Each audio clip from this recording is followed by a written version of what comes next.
வணக்கம். திண்ணைக்கு வந்த சொந்தங்களுக்கு என்னுடைய அன்பான வரவேற்புகள்.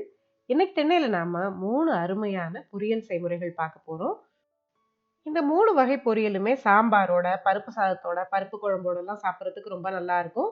அதுல 2 பொரியல் வந்து சப்பாத்தியோட சாப்பிடுறதுக்கு ரொம்ப நல்லா இருக்கும். அது மட்டும் இல்லாம இந்த 3 பொரியலுமே ரொம்ப சுலபமா செய்யக்கூடியதும் கூட.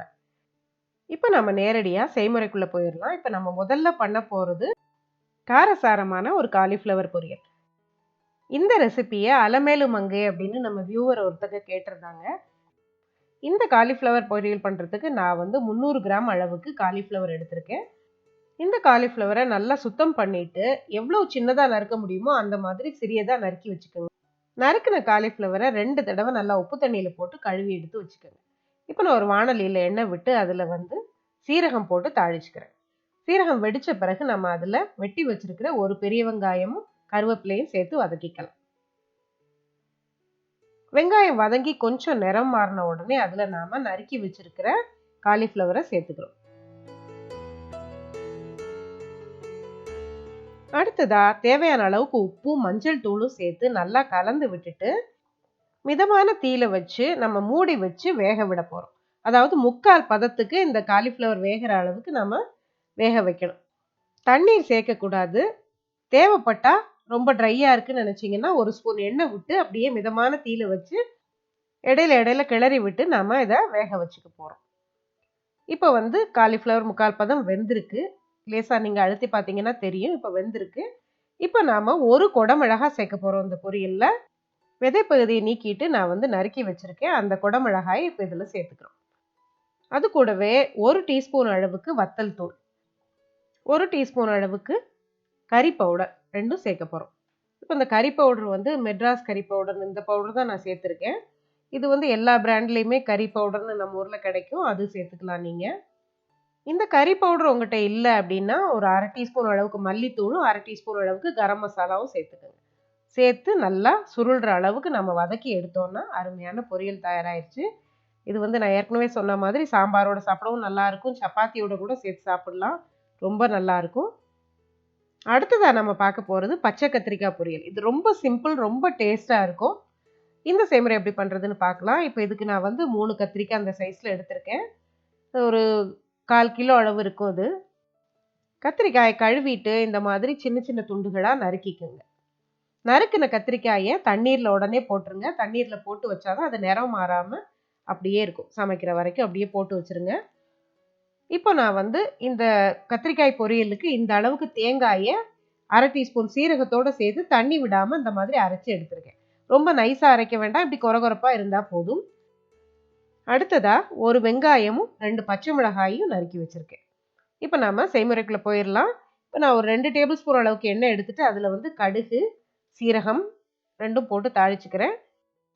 கூடவே ஒரு 1/4 டீஸ்பூன் அளவுக்கு பெருங்காயம் சேர்த்துட்டு நாம நறுக்கி வச்சிருக்கிற வெங்காயம், பச்சை மிளகாய் கூடவே கொஞ்சம் கருவேப்பிலையும் சேர்த்துக்கலாம்.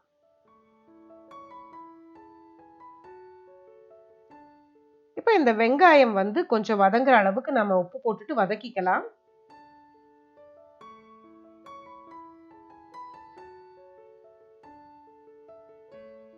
இப்போ வெங்காயம் வதங்கி நிறம் மாறிடுச்சு. இந்த சமயத்துல நம்ம நறுக்கி வச்சிருக்கிற தண்ணியில போட்டு வச்சிருக்கோம் இல்லையா, அந்த கத்திரிக்காயை இதுல சேர்த்துக்க போறோம்.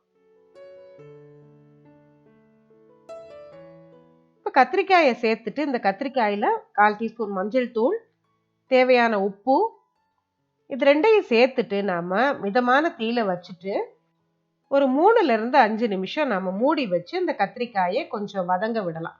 அதாவது கத்திரிக்காய் சீக்கிரம் வெந்துரும் நமக்கு. ஒரு 3/4 பதம் இந்த மாதிரி கத்திரிக்காய் வெந்த உடனே அதுல நாம தேங்காயும் சீரகமும் சேர்த்து அரைச்சு வச்சிருக்கோம் இல்லையா, அதை இதுல சேர்த்துக்க போறோம். இந்த கத்திரிக்காயில நம்ம வேற எந்த மசாலாவும் சேர்க்க போறது இல்லை. ஆனா நம்ம சேர்க்க போறது இட்லி பொடி சேர்க்க போறோம். இப்போ நான் வந்து கடையில வாங்கின இட்லி பொடி தான் சேர்க்கிறேன். நான் 2 டீஸ்பூன் அளவுக்கு இட்லி பொடி சேர்த்துட்டு இப்போ நம்ம நல்லா கிளறி விட்டு இறக்க போறோம். இப்போ நம்ம தேங்காயும் ஜீரகமும் சேர்த்து அரைச்சு அந்த பொடியும் சேர்த்துருக்கோம். அதனால அந்த பச்சை வாசனை போற அளவுக்கு நம்ம நல்லா மிதமான தீயில கிளறி விட்டு இறக்கிடலாம்.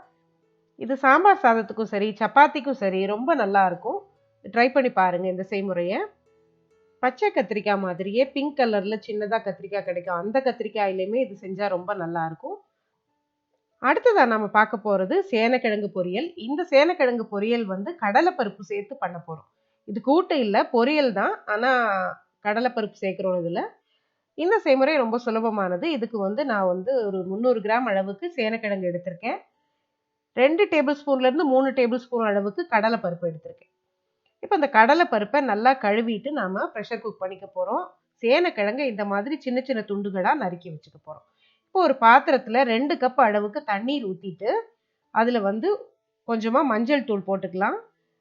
இப்ப தண்ணி கொதிக்க ஆரம்பிச்சதும் அதுல நாம நறுக்கி வச்சிருக்கிற இந்த சேனக்கிழங்கு துண்டுகளை சேர்த்துக்க போறோம். கூடவே 1 டீஸ்பூன் அளவுக்கு உப்பு இதுல நான் சேர்த்திருக்கேன். இப்போ உப்பு சேர்த்து நல்லா இந்த கிழங்கு வேகணும். ஒரு 3/4 பதம் இந்த கிழங்கு வேகிற அளவுக்கு நம்ம வேக வச்சுக்க போறோம். ரொம்ப குழைய விட்டுறாதீங்க. அதுக்கப்புறம் கூட்டு ரொம்ப குழஞ்சு போயிரும். அதனால கரெக்டான பதத்துல நீங்க வேக வச்சு எடுத்துக்கங்க. அதாவது 3/4 பதம் வெந்தா போதும். அதோட ஷேப் மாறக்கூடாது.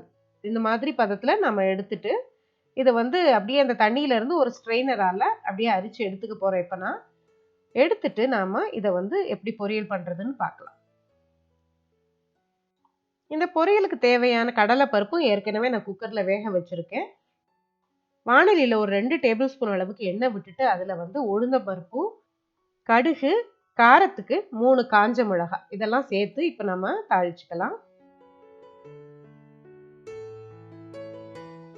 அடுத்ததா ஒரு 1/4 டீஸ்பூன் அளவுக்கு பெருங்காயம் சேர்த்துட்டு அடுத்ததா நான் ஒரு 4 பல் பூண்டு தட்டி வச்சிருக்கேன். அதை இதுல சேர்த்துக்க போறேன். இப்ப நம்ம தட்டி வச்ச பூண்டோட கொஞ்சம் கருவேப்பிலையும் சேர்த்து இப்ப நல்லா வதக்கி விட்டுக்குங்க. பூண்டு வறுபட்டு நல்லா வாசனை வருது. இந்த நேரத்துல நாம ஏற்கனவே 3/4 பதம் வேக வச்சு வச்சிருக்கிற சேனக்கிழங்க இதுல சேர்த்துக்க போறோம்.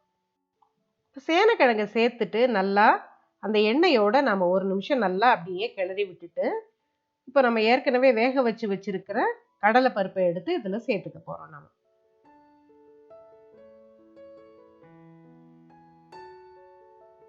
இப்ப கடலை பருப்பு சரியான பதத்துல வெந்திருக்கு. அதாவது குழையாம இந்த மாதிரி முழு முழு பருப்பா இருக்கிற மாதிரி நம்ம வேக வச்சுக்கணும்.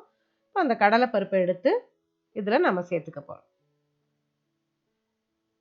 இப்ப கடலை பருப்பை சேர்த்துட்டு உப்பு போட்டுக்குங்க. ஏற்கனவே வேக வைக்கும் போது நம்ம சேனக்கிழங்குல உப்பு போட்டிருக்கோம்.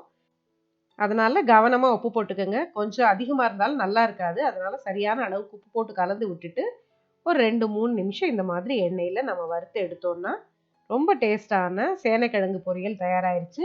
இது வந்து பொதுவா குழந்தைங்களுக்கு ரொம்ப பிடிக்கும். மிதமான காரத்தோட நிறைய மசாலா இல்லாம பருப்பு போட்டு பண்றதால இது ரொம்ப டேஸ்டாவும் இருக்கும். அதே சமயத்துல ரொம்ப சுலபமாவும் நம்ம இதை பண்ணிடலாம். இப்ப நம்ம 3 வகை பொரியல் செய்முறைகள் பார்த்துட்டோம். இந்த செய்முறைகள் உங்களுக்கு பிடிச்சிருந்தா சேனலுக்கு நீங்க புதுசா வந்திருந்தீங்கன்னா மறக்காம சேனலை சப்ஸ்கிரைப் பண்ணிக்கோங்க. இந்த செய்முறைகளை பத்தின உங்களுடைய கருத்துக்களை மறக்காம கமெண்ட்ல சொல்லுங்க. அடுத்த பதிவுல இன்னொரு நல்ல ரெசிபியோட சந்திக்கலாம். நன்றி.